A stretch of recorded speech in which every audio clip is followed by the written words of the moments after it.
Selamat pagi para sahabat GKI Klasi Solo dimanapun para sahabat berada. Berjumpa kembali dengan acara Bina Iman GKI Klasi Solo.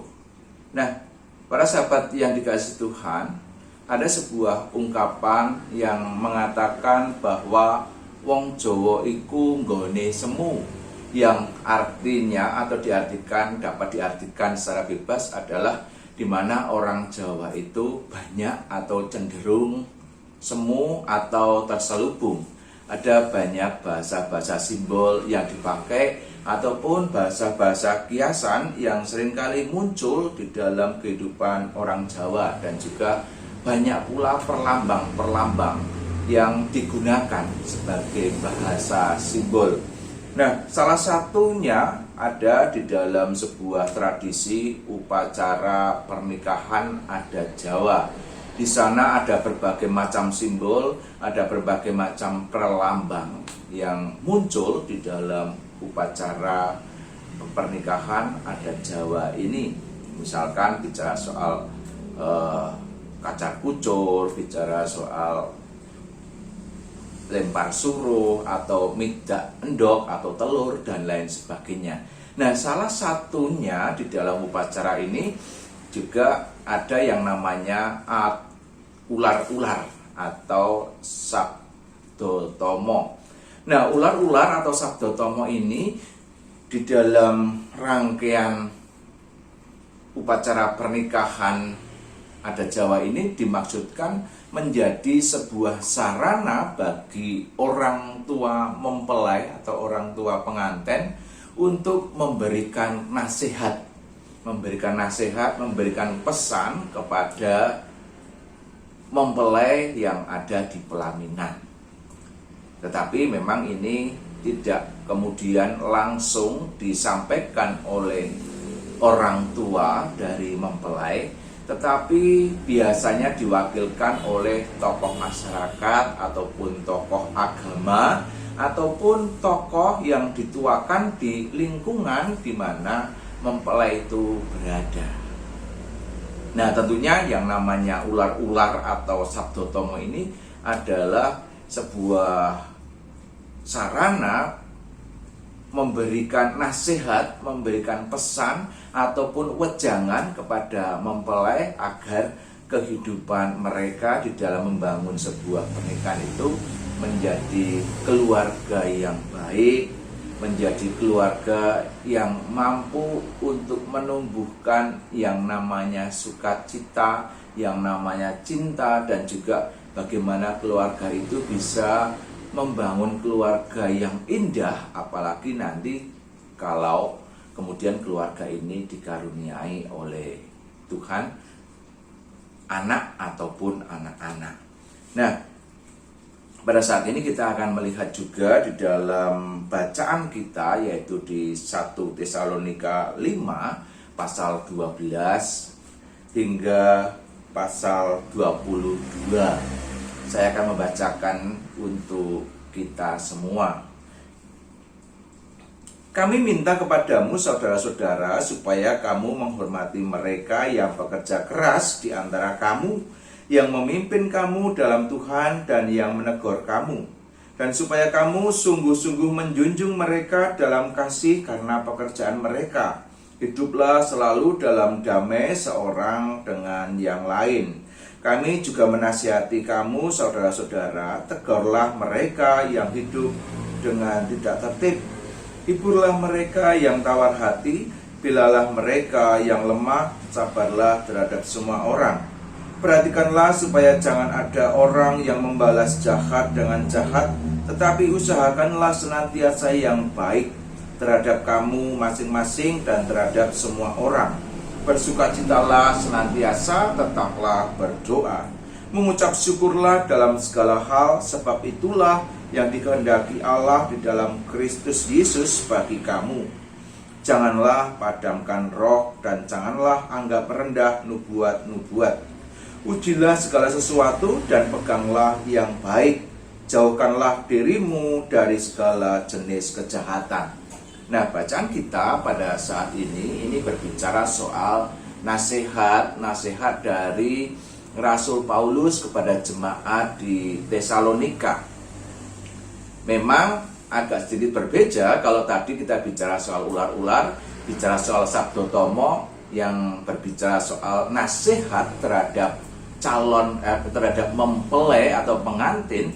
Tetapi kalau di dalam bacaan kita ini adalah bicara soal nasihat kepada jemaat di Tesalonika. Kenapa Rasul Paulus memberikan nasihatnya kepada jemaat di Tesalonika? Karena pada masa itu Rasul Paulus mengabarkan Injil di Tesalonika, dan pada suatu ketika jemaat di sana mengalami sebuah kekacauan karena ada di bawah pemerintahan Romawi. Nah, karena kekacauan, situasi yang kacau itu, kemudian jemaat di Tesalonika meminta Paulus untuk menyingkir, untuk pergi dari sana agar tidak mengalami penderitaan, diminta untuk pergi. Nah, setelah kepergian Rasul Paulus ini, Rasul Paulus kemudian karena cintanya kepada jemaat di Tesalonika, dan ketika itu dia melihat bahwa ada sebuah kebutuhan khusus bagi jemaat di Tesalonika, bahwa mereka membutuhkan sebuah dampingan, mereka membutuhkan sebuah bimbingan, mereka membutuhkan sebuah nasihat di dalam kehidupan mereka sebagai umat Tuhan pada masa itu. Sehingga kemudian dari berbagai informasi yang sudah didapatkan oleh Rasul Paulus, dia kemudian mengirimkan surat ini kepada jemaat di Tesalonika. Dan ini yang kita baca pada saat ini menjadi salah satu bagian penting dari surat Rasul Paulus, di mana di sana berisi tentang nasihat-nasihatnya kepada seluruh jemaat di Tesalonika. Kalau kita lihat di dalam bacaan kita, begitu banyak nasihat yang dimunculkan di sana. Apa saja? Misalkan di sana diminta untuk menghormati mereka yang bekerja keras di antara mereka, menghormati mereka yang memimpin mereka di dalam Tuhan dan yang menegur mereka.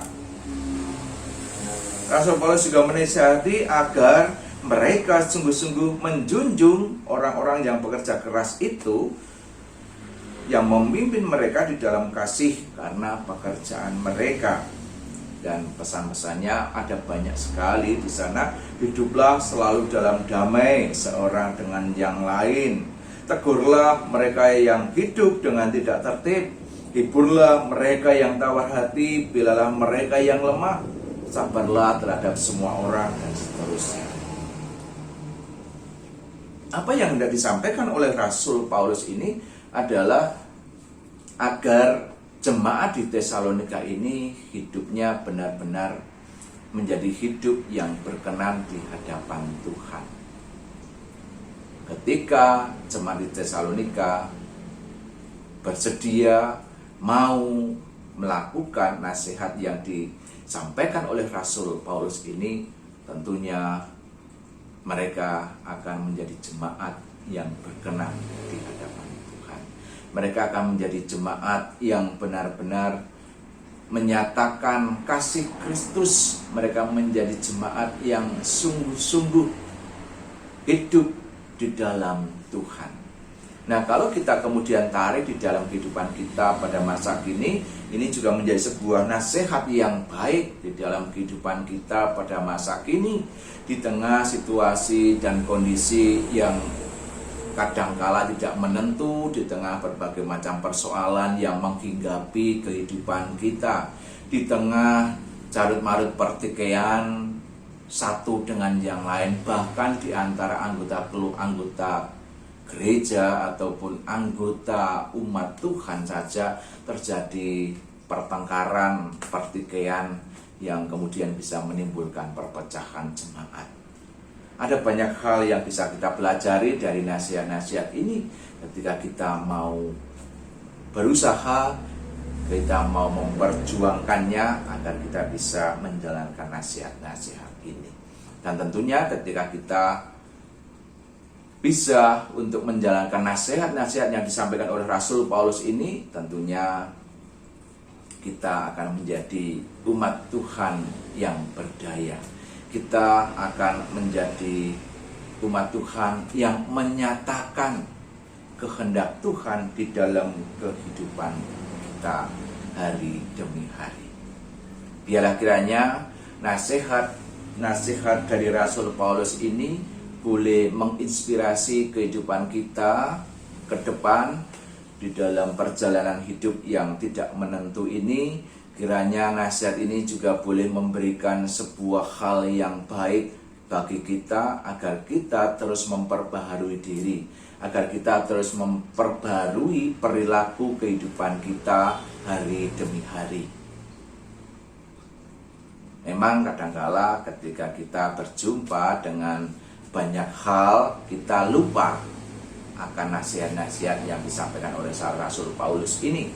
Tetapi biarlah melalui Bina Iman kita pada saat ini, kita boleh kembali diingatkan, kita juga boleh kembali disegarkan. Apa saja yang perlu kita kerjakan, apa saja yang perlu kita lakukan di dalam hidup kita sebagai umat Tuhan, sebagai pengikut-pengikut Kristus.